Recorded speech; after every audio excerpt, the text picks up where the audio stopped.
Tonight on Piers Morgan Uncensored, I've come to Beverly Hills in California to sit down with one of America's unofficial royal family. Priscilla Presley was married to Elvis Presley, the king, and they had one child, a daughter, Lisa Marie, who very sadly died earlier this year.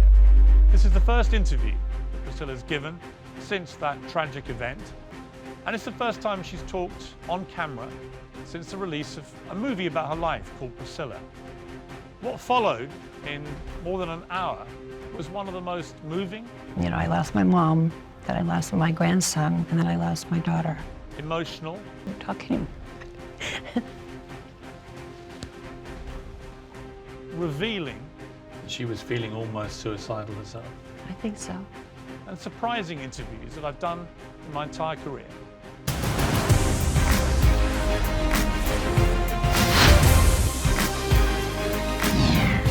Priscilla, first of all, how are you? I'm okay, thank you. I'm good. You've had a kind of extraordinary few years, really. Some great highs, some terrible lows, and I've interviewed you at various stages in the last 15 years or so. And before I came today, I was just wondering, actually genuinely, how you were doing. Well, in all honesty, you know, it has been pretty tough. You know, I lost my mom, then I lost my grandson, and then I lost my daughter. So I don't know exactly how to answer that because I have my good days and I have my bad days. So, you know, you never know. And it's, how could I say,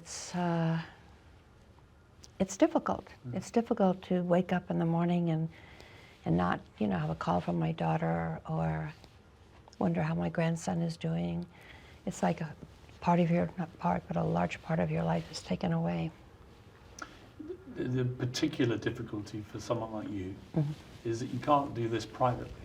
That Right. everything is magnified on a global stage. Right. And there was a quote which really resonated with me, I suspect it will with you, from Baz Luhrmann, who of course directed Elvis the movie. And he said, there's the Kennedys and there's the Presleys. They are the royal families of America. And in different ways, they both were, as Shakespeare says, wedded to calamity. Is it genetic? Is it because they have such high standards? Is it because the world watches them? Maybe. Because to be American royalty is not just to have your country watch you. To be American royalty is to have the whole world watch you. Did that resonate with you? Absolutely, absolutely. You know, when you're living a life, you know, I mean, being married to Elvis Presley, you don't really know what you're getting into, especially when you're younger. And, you know, you have to adapt to not really having your privacy. Things getting out that you wish didn't. You start thinking, my gosh, you know, I have to be careful, you know, what I say or it'll be taken wrong. Or they'll add on to it. So it's been a journey, there's no doubt. There's a movie now about you. You're center stage. It's your life. It's called Priscilla. And when they first aired it at the Venice Film Festival, you were there. And at the end, there's a very moving clip as you get a standing ovation for about 7 minutes from an ecstatic crowd. And you're in tears at the end. What was it that moved you in that moment? For the movie getting that kind of reception, I never, you know, when you have a movie that's about you, you never know how people are going to take it. You never know if they're going to understand it.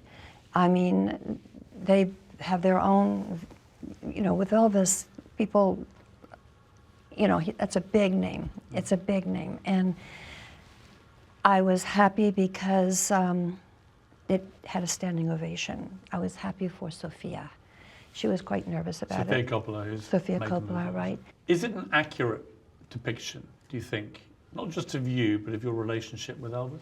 I think so. I think she did a, you know, I mean, she did some homework. I mean, she and I, we talked about it. And, you know, living with Elvis Presley, people think, oh, how wonderful, that's great, it's Elvis Presley. But I went through the ups and downs with him, a very crucial part of his life. His ups and downs, his struggles, his fears. So, when you're living with someone so famous and you've been through it with them, it's that part of privacy that it's hard to give up. It's hard to share. It's hard to, I don't want to give out too much because I want some of that myself. Right. That's just for me. And actually, one of the reasons it's reputed that Elvis loved you so much was that from the very first moments that you were together, even though you were very young and you were at school, and we'll come to that, you never spoke about him to people. Right. You absolutely respected and protected his privacy, even though at the time he was one of the biggest stars in the world. And that really endeared you to him, the fact that you safeguarded the privacy. I did. When I first started dating him, or let's say, he would call to my parents to see if I could come over just on the weekends, maybe Friday, maybe a Saturday. That whole, part of my life was getting to know him, but the question was, why me? Why is he drawn to me? Why is he asking my mother and father if it's okay if, I would go visit? And when I put all the pieces together, it's because I was the listener. I was the one that he trusted more, I think, than anyone. And I honored that, and I would never give that up. I never told kids at school that I was seeing him. No one even knew, because I valued that trust. And I would ask the question, why me? Why does he trust me? I was the listener. He would tell me about how upset he was with his father, he lost his mother a year before. He went to the Army, and then his father met this woman who had 3 children. And he couldn't believe his father. I couldn't believe, yes, that his father would so soon start dating and falling in love. And then he would pour his heart out to me, get emotional about it, because he was so close to his mother. So I looked at the trust factor meant a lot to him, a lot. And to this day, there are things I hold to my heart and I won't give up. You never bad-mouth Elvis. I've noticed that about you your Never. entire life. No. You've never had, even though you got divorced and everything else, you've been an impeccable support to him even decades after his death. It obviously matters to you a lot. A lot. He was a very special human being. And to be put in the position that he was in, never expecting to be as big as he became. He just loved his music, he loved to sing, he loved to entertain people, and that's what he started out until, much to his surprise, he was received so well. And I remember being in Las Vegas, and it was always a packed, literally, he sold out every night. And you looked in the audience, and he'd see it full every single night. And then he'd go later on and start touring, and it would be sold out every night. And he said to me, I see all these people coming to see me, and I don't understand why. Am I to do and be something else? Is there a message for me that maybe I should be preaching? Maybe I have a message for people. And he would bring out the Bible at night sometimes and look and read. And not that he compared himself to Jesus in any way. He read the Bible all the time. It was just him thinking, maybe I'm here for another purpose, a message to give. And people, when I have said that, very rarely, it's something that it weighed on him. One of the contentious points of the movie is one of the contentious points about your relationship with Elvis, which is when you met him, you were 14 and he was 24. How do you think the movie deals with that? Some people who've reviewed it say, well, you can see there he's grooming her. Others saying that post Me Too, he would have been cancelled for this kind of thing. What do you feel about it? Because it was a different time. It was the early 60s. the early 60s. And, you know, I compare this to my mother. My father was in the military. My mother would dress up for my father every day. When he came home from work, she was dressed up. That was that, and women were that way. We were, you know, not that it was just for our men, but we took care of ourselves, and we wanted to be, when I say we, I include myself.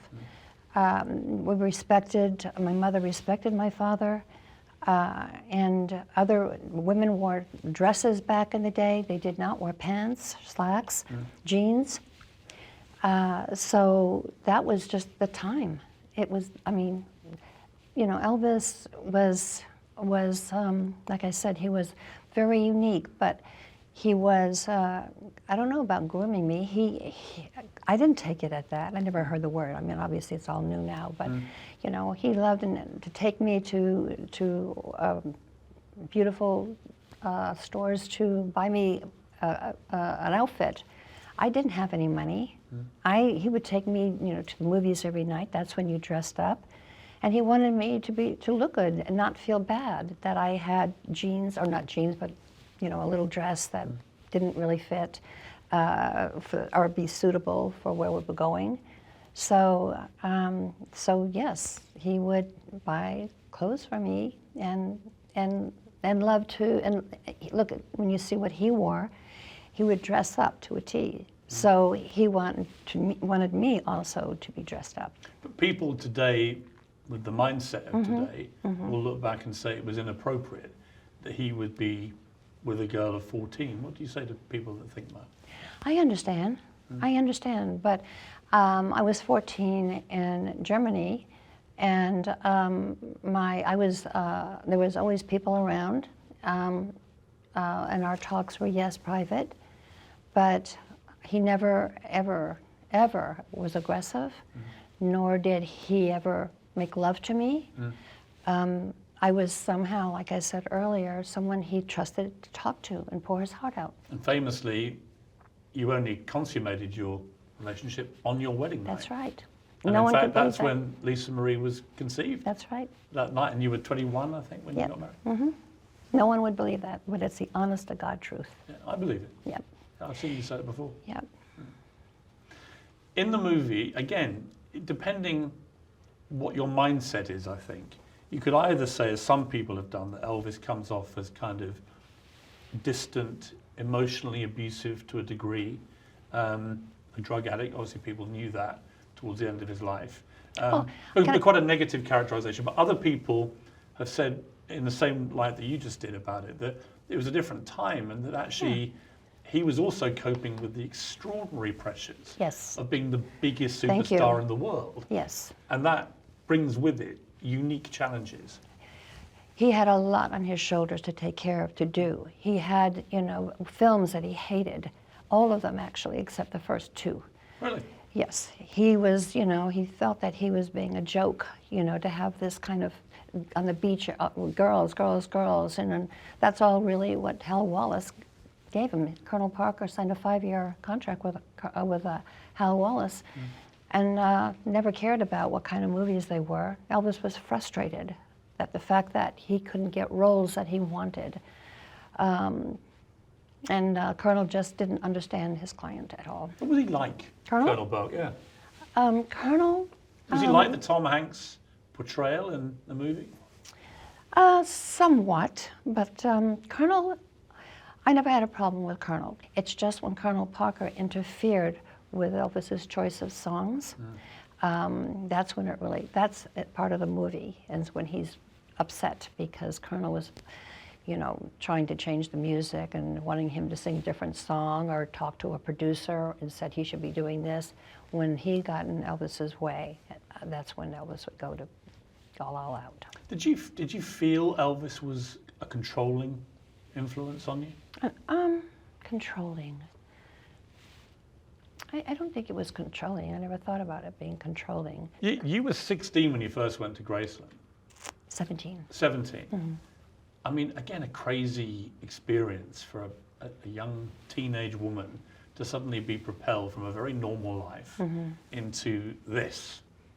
Do you remember it vividly, the first few experiences there? Well, when I first went to Graceland to visit, it was in June of '62, I believe, and no, it was '63. I was in Vegas in '62. Okay, '63. Elvis was there, and he wanted for me to close my eyes when they drove up to the gate, because I had heard about Graceland. He told me all about Graceland, and I would love Graceland. It's so beautiful, and I mean, he loved Graceland. That was his home, and the first home he ever bought. So I closed my eyes, and he asked the driver to have the gates open, and you could see the beautiful gates, and they'd open up, and the lights were on. It was so beautiful. I more than what I ever expected. But he was so proud of it, and to not just to me, to show people and to take them around the house and the grounds, and it was beautiful. It was a nice moment. It was a magical place in many ways, and yet what comes through from the movie is that he would go off and make his movies, and while he was away, you were often left for long periods of time on your own in this extraordinary place. But actually life there could be quite dull. You were with Elvis Presley, but life for a lot of the time for you was not wildly exciting at all. There was a lot of telephone calls. Right. Yeah. He would always call me at 5 o'clock in the evening, and I would wait for Like that clockwork, phone call. every night. Yes. And you'd be there ready. I'd be there by the phone. And there's this sort of sense you get in the movie, and you get it whenever you read about Elvis. You would know better than anybody, obviously, that when he walked into a room, energy levels through the roof. I mean, he was Elvis right. Presley. The charisma was just crazy. Yeah. Even if he wasn't in a great mood, it was still crazy, this charisma. Do you remember that? Oh my God, yes. He'd walk into the room and it's like, whoa. I mean, he didn't realize, you know, what he had as far as his appearance or what he felt or his charisma. But there was a few times when he'd kid around and he said, damn, I'm good looking. Kiddingly, when he would be in his bathroom and he'd be getting ready to go somewhere. But he had a great sense of humor.